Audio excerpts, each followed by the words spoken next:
আবারও 7টা গোল 20 মিনিটে 6টা 40 মিনিটে 7টা গোল দেওয়ার পরে বাংলাদেশের মেয়েরা ম্যাচের বাকি সময়ে আর কোনো গোলই করে নাই। পিটার বাটলার এবং পিটার বাটলারের শিষ্যরা এভাবে আর কতদিন একটা কমিউনিটিকে আগের কথাগুলো মনে করিয়ে দিয়ে কষ্ট দেবে সেটা আমার জানা নাই। আমার কাছে এতটুকুই জানা আছে, আজকে তুর্কমেনিস্তানের বিপক্ষে ম্যাচটা খুব সুন্দরভাবে কাজে লাগাইছে বাংলাদেশের হেড কোচ পিটার বাটলার। তো সবকিছু নিয়ে আজকের এই ভিডিওতে কথা হবে। শুরুটা করি ম্যাচের একেবারে শুরু থেকে। স্টার্টিং 11 দেখার পরে দেখলাম কোনো প্রকার চেঞ্জ আনে নাই পিটার বাটলার স্টার্টিং 11-এ, অর্থাৎ বাহরাইনের বিপক্ষে মিয়ানমারের বিপক্ষে যে স্টার্টিং 11 নিয়ে খেলছি ওইটাই আছে এই তুর্কমেনিস্তানের বিপক্ষে ম্যাচে।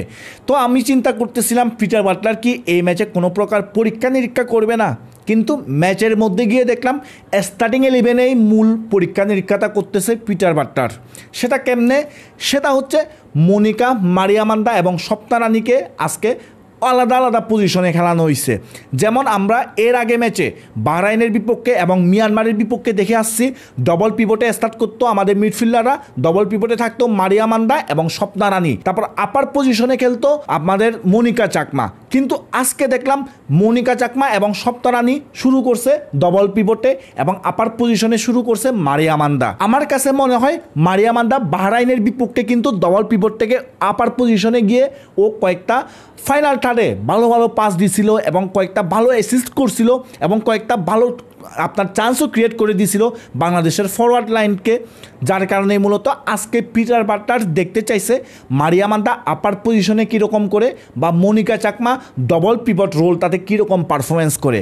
আর আমি বলবো এক কথায় দুইজনেই সলিড, ডবল পিভট রোল হোক আপার পজিশন রোল হোক দুইজনেই সলিড। বাট মনিকা চাকমা এর আগের দুইটা ম্যাচে যখন আপার পজিশনে খেলছিল তখন কিন্তু ও কয়েকটা চান্স পাইছিল গোল করার, বাট ওর ফিনিশিং দুর্বলতার কারণে ওই চান্সগুলোকে ও গোলে কনভার্ট করতে পারে নাই। আর মারিয়ামান্দার ক্ষেত্রে কি হয়, ও কিন্তু ওই রকম বেশি চান্স পায় নাই গোল করার। আর মারিয়ামান্দা মূলত ডিবক্সে এত বেশি ঢুকে না, ও ডিবক্সের ওই জোন 14 এরিয়াতেই মূলত ঘোরাফেরা করে, জোন 14 এরিয়াতেই মূলত ও বেশি ডোমিনেট করে। কিন্তু আপনি মনিকাকে দেখবেন হাফ স্পেস থেকে জোন 14 বা হাফ স্পেস থেকে জোন 14, তারপর হচ্ছে মাঝখানে ডিবক্সে ঢুকে জায়গাও, যার কারণে কিন্তু ওর কাছে চান্সগুলো আসে। এখন দেখা যাক মারিয়ামান্দা খেলে নাকি আপনার মনিকা চাকমা আপার পজিশনে খেলে, কিন্তু যেই খেলুক ওকে একটু আপনার ফিনিশিংটা বেটার করতে হবে, স্পেশালি মনিকা চাকমাকে। কিন্তু দুইজনেরই মিডফিল্ডারদের যে রোলটা থাকে ওই রোলে পারফেক্ট। বল কন্ট্রোলিং থেকে শুরু করে বল ডিস্ট্রিবিউশন, গেম ডোমিনেট করা, ম্যাচের কন্ট্রোল রাখা, বলের কন্ট্রোল রাখা, সব কিছু দুইজনেই পারফেক্ট। আমার মতে এই দুইজন একেবারে পারফেক্ট। ওদের সাথে যে আরেকটা মিডফিল্ডার খেলে স্বপ্না রানী, ও কিন্তু পারফেক্ট। ওর রিসেন্ট টাইমে ভার্টিক্যাল বলগুলা দুর্দান্ত ভয়ঙ্কর। ওই ভার্টিক্যাল বল থেকে কিন্তু আজকে আমাদের 6th গোলটা আসছিল, যেখান থেকে ঋতুপর্ণা চাকমা ক্রস করছিল আর ওইখান থেকে কিন্তু তহুরা খাতুন ফিনিশটা করে আমাদেরকে 6 নাম্বার গোলটা এনে দিছে। ওইখানে যদিও বা গোলকিপারের একটু ভুল ছিল, কিন্তু এর আগের ম্যাচে দেখেন আপনি বা এই ম্যাচেও ওইটা বাদ দিলেও কিন্তু আরও অনেকগুলা পারফেক্ট ভার্টিক্যাল বল খেলছে, ভার্টিক্যাল পাস খেলছে এই স্বপ্না রানী। আর এই 6th গোলটা নিয়ে আমার একটু কিছু বলার আছে। আজকে আপনি দেখবেন যখন স্বপ্না রানী ওই ভার্টিক্যাল পাসটা খেললো ঋতুপর্ণার জন্য, ওইখানে আপনি দেখবেন স্বপ্না রানী পাস খেলার পরে গোলকিপার বলটা লুজ করে সামনে চলে গেছে। তো ঋতুপর্ণা বলের জন্য দৌড়াচ্ছিল, ও দৌড়াইতে কিন্তু এভাবে করে স্ক্যান করে ফেলছিল কোন প্লেয়ারটা রান মেক করতেছে। ও স্ক্যান করার সময় দেখছিল তহুরা রান মেক করতেছে, ও সোজা গেল গিয়ে বলটা রিসিভ করার পরে আস্তে করে তহুরাকে বলটা পাস দিয়ে দিল। এইটা হচ্ছে ভালো প্লেয়ারদের গুণ, এইটা হচ্ছে বড় বড় প্লেয়ারদের গুণ যেটা ঋতুপর্ণার মধ্যে আছে। এই জিনিসটা আমি প্রথমে দেখি নাই যখন ম্যাচটা দেখতেছিলাম, আমি পরে আবারও কিন্তু ম্যাচটা দেখছি, কিছুক্ষণ দেখছি, সম্পূর্ণ ম্যাচটা দেখতে পারি নাই। তো ওইখানে আমি দেখছিলাম যে ঋতুপর্ণা দৌড়াইতে ও স্ক্যান করে ফেলছে কে রান নিচ্ছে। ওইটাই আমার কাছে আজকে খুবই পারফেক্ট লাগছে ঋতুপর্ণার। আর তাছাড়া ঋতুপর্ণার সেকেন্ড গোলটাও কিন্তু দুর্দান্ত ছিল, এক কথায় অসাধারণ ঋতুপর্ণা এই 3টা ম্যাচেই। আর এরপরে আরেকটা বিষয় হচ্ছে এই ঋতুপর্ণাকে নিয়েই আজকে পরীক্ষা নিরীক্ষাটা করছে এই আমাদের Peter Butler. Shamsun Nahar senior left ব্যাকে খেলে, তারপর হচ্ছে ঋতুপর্ণা লেফট উইংয়ে খেলে। দুইজনের যে কেমিস্ট্রিটা ওইটা আজকে বেশি দেখা গেছে, কারণ এর আগের দুইটা ম্যাচে আমরা দেখতাম শামসুন নাহার সিনিয়র এত বেশি ওভারল্যাপ করতো না, যার কারণে কিন্তু ঋতুপর্ণা একেবারে ওর ফেভারিট পজিশন উইং এরিয়াটা অর্থাৎ ওয়াইড এরিয়াটা অপারেট করতো ঋতুপর্ণা লেফট উইংয়ে, কিন্তু আজকে যখন ওভারলেপ করতেছিল শামসুন নাহার সিনিয়র, ও তো ওই ওয়াইড এরিয়াটাই ওভারলেপ করে, তো ঋতুপর্ণা কিন্তু হাফ স্পেসে চলে আসতেছিল, হাফ স্পেসে আজকে হচ্ছে ও অপারেট করতেছে। তারপর আবার মাঝে মাঝে দেখা গেছে ও কিন্তু অনেক বেশি ডিপে নেমে এসে বল নিয়ে প্রোগ্রেসের কাজ করতেছে, বল ডিস্ট্রিবিউশনের কাজ করতেছে। তারপর ও বলটা ডিপে নেমে এসে রিসিভ করে বল নিয়ে প্রোগ্রেস করে পাস দিয়ে ও কিন্তু আবার ডিবক্সে ঢুকে যাচ্ছিল। তো এইসব জিনিস আমার মতে আজকে পরীক্ষা নিরীক্ষা করছে পিটার বাটলার। আর আজকে তহুরাও কিন্তু অনেক বেশি ডিপে নেমে আসছে। আপনি মায়ানমার ম্যাচে দেখেন, আপনি বাহরাইন ম্যাচে দেখেন, তহুরা সময়ে সময়ে কিন্তু ডিপে নেমে আসতো, বাট আজকের মতো বেশি ডিপে নেমে আসে নাই ও কখনো। এর আগের দুইটা ম্যাচে আমি যতটুকু দেখছি আজকে অনেক বেশি ডিপে নেমে আসছে আপনার তহুরা। আর আজকে শামসুন নাহার জুনিয়রকে আমরা রেগুলার যেটা দেখি, ও এত বেশি ডিপে নেমে আসে না, ও এত বেশি ট্র্যাক ব্যাক করে না, ও উপরে থাকে। ও আজকেও ওইটাই করছে। আমার কাছে মনে হয় আজকে মূল পরীক্ষা নিরীক্ষাটাই করছে মিডফিল্ড পজিশনগুলোতে। যেমন আপনি দেখবেন আজকে কিন্তু স্বপ্না রানীকে তুলে নিল, স্বপ্না রানীকে তুলে নেওয়ার পরে মনিকা চাকমা একবার হচ্ছে আপনার রাইট উইংয়ে, একবার হচ্ছে লেফট উইংয়ে, একবার হচ্ছে সেন্টারে, এরকম করে খেলতেছিল। অর্থাৎ ম্যাচের মোমেন্টাম অনুযায়ী লেফট উইংয়ে যাচ্ছে, ম্যাচের মোমেন্টাম অনুযায়ী রাইট উইংয়ে যাচ্ছে, সেন্টারে যাচ্ছে, ওই রকম না। একেবারে প্রপার প্ল্যানিং করে আমার মতে ওই সব জায়গাগুলোতে কীরকম খেলে, ওই সব জায়গাগুলোতে খেললে কী হয়, মিডফিল্ডে কীরকম হয়, ওইগুলা সব কিছু পরীক্ষা নিরীক্ষা করতেছিল পিটার বাটলার। আমার কাছে যেটা লাগছে সেটাই আমি আপনাদেরকে বলতেছি। আর বরাবরের মতোই ডিফেন্সের কথা যদি বলি, আমরা আজকে এত পরীক্ষার সম্মুখীন হই নাই। হাইলাইন ডিফেন্স করছি, অফসাইড ট্র্যাপ করছি, দুইটাই সাকসেস। আজকে তুর্কমেনিস্তান যতবার বল উপরে তুলছে, আমাদের মিড থার্ড ক্রস করার চেষ্টা করছে, ততবার কিন্তু তুর্কমেনিস্তান আজকে অফসাইড ট্র্যাপে পড়ে গেছে। তো ওইটা আমাদের জন্য বেটার আমার মতে। কিন্তু আমাদের যে মিডফিল্ডাররা আছে ওদের এই যে পজিশন মার্কিং, তারপর আপনার ম্যান মার্কিং, এগুলার ক্ষেত্রে আরও ইমপ্রুভ করতে হবে নিজেদেরকে। আর ইমপ্রুভেরও কিন্তু অনেক সময় আছে, এখনও এশিয়ান কাপ অনেক দূরে। আর এশিয়ান কাপের আগে আমরা অবশ্যই ফ্রেন্ডলি খেলবো। এই ফ্রেন্ডলিগুলোতে আমার মতে ম্যান মার্কিং, পজিশন মার্কিং, এগুলোতে ইমপ্রুভ করতে হবে আমাদের ডিফেন্ডারদেরকে।